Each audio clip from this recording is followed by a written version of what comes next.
The leadership team needs to be driving this initiative. And unfortunately, there's a lot of gaps that happen typically because they may not have standardized security policies that apply across the board, across the entire enterprise. You know what his first task is going to be? Eliminate employee number one. Yeah.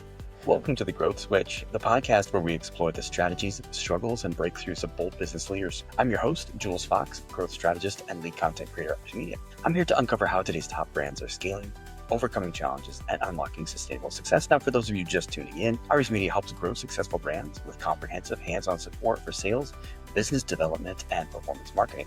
Go ahead and drop growth into comments if you want to learn how to do that.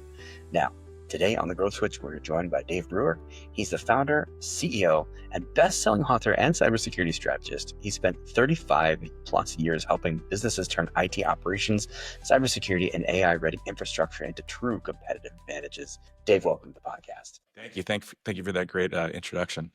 Oh, of course. and well-deserved. So tell me a little bit about your journey. How did you get into this? Where did this begin? Well, I started, in Silicon Valley, just out of college, helping companies support PCs, and that quickly evolved into networking PCs, which evolved into connecting them to the internet. And so I kind of started my career helping companies get networked. And over time, we had some great success growing due to referrals. And over the last 30 years, we've helped hundreds of companies build out infrastructures from the ground up, support them, and upgrade, maintain, all of that above. In the last 10 years, we pivoted into the cybersecurity space, and we have a complete cybersecurity stack to help our clients ensure that they're secure from risks and threats. And in the last 3 years, we've added to that kind of stack AI. What we've been doing is integrating AI into our own internal processes to help improve productivity and efficiency, to effectively improve our customers' outcomes. Now, what we're focused on is helping our clients learn from some of our lessons, how they can apply AI to their business to help them grow revenue and reduce costs. Mhm. Yeah. So what have you noticed evolving over the past 3+ decades?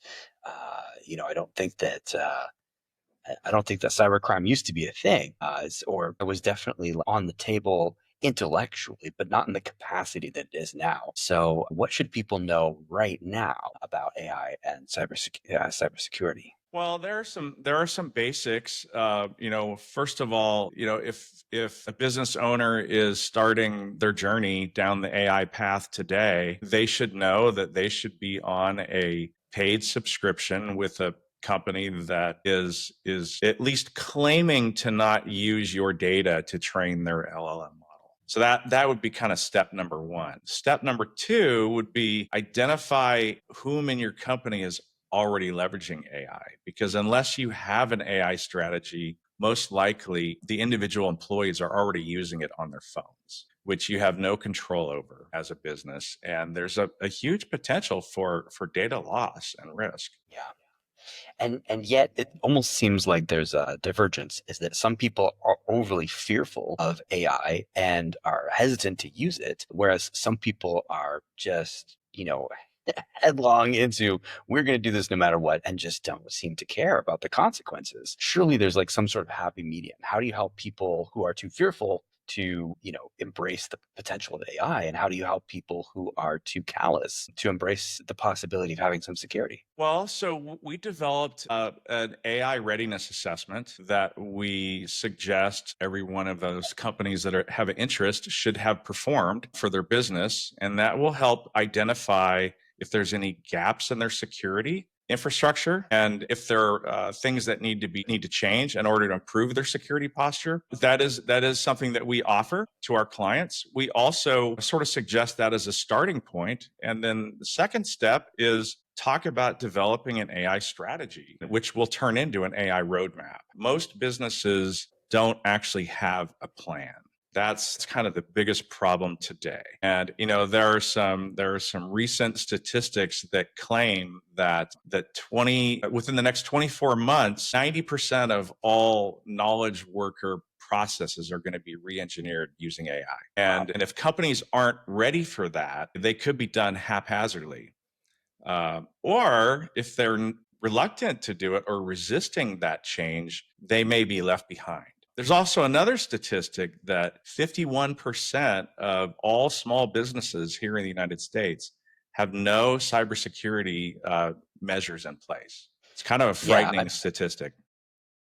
it is, because I don't think that they would be able to handle a cyber attack. I don't think they would have the Right. funds. They could go under. They could Yep. be sued for even beyond that. They could be held legally responsible for losing really important sensitive data for their clients. Exactly. Yes. It's probably to the point where people think, oh, well, I'm just a small company, so nobody would want to, it wouldn't be worth their time to mess with me. But on the other hand, if you are a professional threat, if you are involved in cybercrime, you think, well, this is probably going to be an easy target. Yes. And often threat actors, when they breach a system, they'll be in your system for up to 6 months before they decide to actually execute an attack. So they have lots of time to prepare, to extract your data, and come up with a game plan of how they're going to take you down. That's not a fun thought. Yeah. So, how much would this cost for somebody to have a strategy meeting, meet with you about the potential, like what's possible? When a person has just started in learning more about how they can do this, what's the timeline and what's the cost involved? So it varies on the company size and the complexity of their business. But we have packages that start as low as $2,500 a month to act as your fractional chief AI officer. It's somewhat of a new term that people may not have heard of before, but having someone to help you put together an AI strategy along with a roadmap is really what we're focused on delivering. Yeah, and for anybody listening, for anybody watching, if you've been on LinkedIn, Fractionals, the new big thing is if you don't want to shell out six figures, multiple six figures for an absolute top professional, what you can do is essentially hire a part-time top professional who has the deep expertise that you need, but you don't have to have them full-time on your staff, just an as-needed basis. Yeah. All right. So you often stress the importance of people and culture in security. So what's your top advice for leaders trying to build a security first culture? Well, it has to come from the top down. And if the business owner or the CEO is not on board, it's going to be difficult to get into play. And so, for leadership, the leadership team needs to be driving this initiative, and they need to have a plan, and they need to embrace it. I have kind of a funny analogy. Analogy is one in which there's a 10-person company and the CEO one day says, "Oh, we're going to embrace AI." So he comes into the office and he tells his team, "I want every one of you to embrace AI because this is the new mission statement for our company." And so, from a scale on 1 to 10, you have the one employee number one that might be completely resistant to it. He says, "Wow, we have no security in place. We have all these risks. We have a business to run. We don't have the time to experiment with all of this." And on the opposite end of the spectrum, the 10 might be some younger person that is like gung ho. "Oh my God, I learned AI in college. I am ready to implement it." He goes hog wild on it. And you know what his first task is going to be? Eliminate employee number one. Yeah. And that's really what we're going to see happen over the next 24 months. And the C-levels have to have a plan in place how to deal with that. Because the ones that are actually resisting it, maybe even for right reason, because they may know there isn't security in place, are going to be the ones that are going to be eliminated. Yeah. I mean, I think that that's a huge wake up call. And I think that that's a great way of putting it, is that it would be like resisting a computer. It would be like saying, well, we didn't use computers. Now that you've invented Pen and computers, paper. you invented these papers and pens, but our company's been doing this for many years without it. So Yep. exactly. It's the latest form of technology that you have to use, or else you simply will not exist as a company. Exactly. Yeah. So, I noticed you recently spoke about a Marriott breach, and you were highlighting that on LinkedIn, showing Yeah. people the dangers of inherited systems after big M&A deals. So, when people are going through an acquisition, no matter what side of it that you're on, what sort of due diligence steps do you think are the most critical that they should be watching out for as they begin to transfer over information between companies? Well, you clearly have to have some kind of integration plan if you're doing it. And Mhm. often, what I've seen is companies acquire others and they leave them running as a wholly owned subsidiary, say you can operate independently. We're not going to integrate you. And unfortunately, there's a lot of gaps that happen typically because they may not have standardized security policies that apply across the board, across the entire enterprise.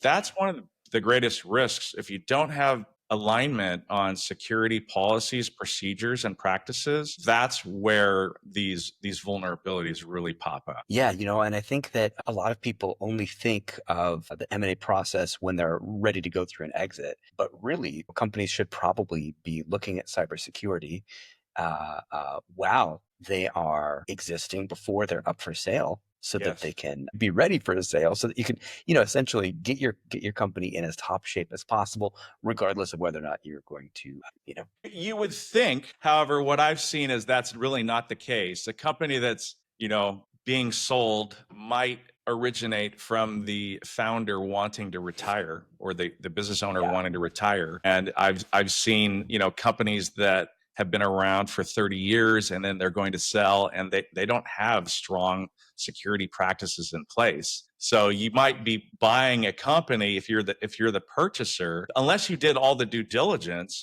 during the investigation phase, you're going to be quite surprised that those practices probably aren't in place. yeah, yeah. So we've talked about how you're able to help companies. You can come in on a fractional basis. You can help them become AI ready. You can help them with cybersecurity, which is fantastic. But let's talk about your own company growth for a moment. What sort of strategies do you have in place to grow your own company, to meet with more of the right people so that you can help them with these processes over the next few years? Well, we use AI in our sales and marketing process. And Mhm. so we use it to automate lead generation. We use it to automate outbound marketing. We have developed AI chatbots that can be used to automate, as an example, our AI readiness assessment. Part of it is an automated chatbot that we use for self assessment. Mhm. That's one example. We use it as what we call a lead magnet to demonstrate the technology to prospects so that they can see the value of how they could apply it in their business practice. Yeah. We also have chat bots that are in that can communicate you via voice, which we have set up as not only in our sales department but also for demonstration purposes, so that you can see how you can dial in to an organization. You can answer that the chat or the automated chatbot can respond Yeah. to questions, and it can be pre-programmed to provide all the answers that a prospect could ask. And if you just think of the efficiencies you can achieve through that, the reduction in staff requirements for call centers or for sales, you can ensure that whatever question is asked is going to get the actual right answer. So it's really exciting for us. We're using that to grow our revenue, and we're also showing prospects how they can leverage those types of functions and capabilities to grow their own revenue. Absolutely. I mean, that sounds It's exciting, brilliant. exciting times. Yeah, I just saw that ChatGPT released a new ultra realistic human voice. Yes, Uh, yeah, just today, just yesterday. So I haven't even tinkered around with that yet, but that's pretty cool looking. They just come up, it's fun. It's a lot of obviously, fun. yeah. When AI first started, I think there were a lot of skeptics, like, "Oh, this is not very good." But I think when anything starts out, it's not very good. If anybody, jumped on a very very old computer with the floppy disk, you'd think to yourself, "This is not very good." Right. But it got good real quick. Yeah. Yeah. Yeah. So what's like one of the big stumbling blocks? What is the biggest obstacle that you are facing today that if you could just destroy it as far as your company growth, you could get in there and just get the thing out of your way. How would you best? It sounds like you have good systems in place for how you're meeting people, but what's the one thing preventing you from meeting more people and getting more leads on demand? It's getting time with key individuals in a company. I mean, it's hard Right. to get time on the calendar of a business owner. Their time Yeah. is limited. They have lots of filters and firewalls to get through to get on their calendar. That's probably the Yeah. number one challenge. If we're talking to prospects, we might be talking to someone that's not a decision maker. So how do you get the conversation elevated onto the decision maker's plate to have these Mhm. kind of conversations? We have a practice of socializing these messages through our social media channels in hopes to be able to attract prospects through that channel. But Mhm. it's getting the message across to the appropriate people that I find being a challenge. Yeah, like you guys do like a lot of organic content, like earned content, earned media, where yeah, super smart. So how can people best connect with you? Where can they find you? How can they take the next best steps if they know that they need to do something and they know that they want to check in, see that you're the right fit? Well, if they're interested in learning more about our AI strategy as a service, they can Mhm. visit our website at strategy.bcnetworks.com, Mhm. or they could send an email to me at dbrewer@bcnetworks.com. Amazing. And for all the listeners, for all the viewers, those links are going to be right in the notes below, and you can simply click them and do that.